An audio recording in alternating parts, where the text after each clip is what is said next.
Assalamualaikum jirra jirtu ilmaan Oromoo kan fayyaa keessanii jirtanii baga jiraatan bakka jirtanitti nageenya keessan bakka hundatti si wajjin haa ta'u isiniin jedha. Warroonni maatii chaayinaalee kiyyaa taatan baga jiraatanii guyyaa har'aa eegdan isiniin jedha.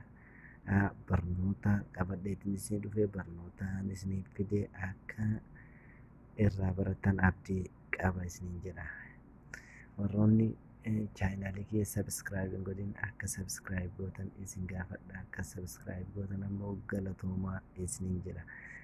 Ishi barnoonni keenya har'aa maali yoo jettan, barnoonni keenya har'aa aappii bareedaa isaa tokkoon fidee dhufee aappiin sunis waatsaappii keenya akka onlaayinii mul'ifne nuuf fayyada jecha. Gafeetee abbaa feetee barreessitus abbaa feetee wajji haasoftus onlaayinii jiraachuu kee namni hin beeku. Kanaafuu gara aappichaa ni deemna. Aappiin kun kan bu'u Pilstoorii keessaayi. Maqaan aappichaa hojjumaan barreessina jechaadha. Maqaan aappichaa Direct Chat jedha. Direct Chat aappii jedha. Asiin gadi bu'aa na eeggadhaa isin jedha.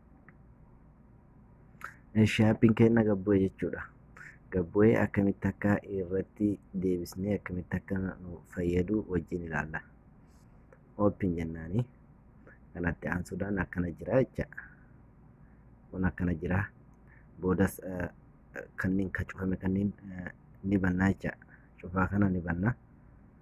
Tokkoffaa irratti banne. Ishi aansuudhaan all information jedha. Anas asumaan ni banna. Duuba deemna jechuudha. Ammas enable notification ni banna. Ammas ni banna. Direct chat kan jedhu ni banna. Ishi allow jennaani.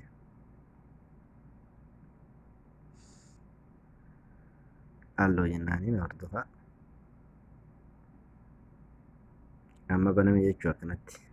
Amma eessadha get start kan jedhu bakka xiyyaan jirtu waan argitan jedhee yaada. Akkana ta'e amma dhufee eessadha tana bakka tana xiyyaa tana tu'inaa jecha. Yeroo 5 kanatti tu'inaa akkana wayitin hubannamu iskiriinii mana gattu'inaa akkana nu dhufa.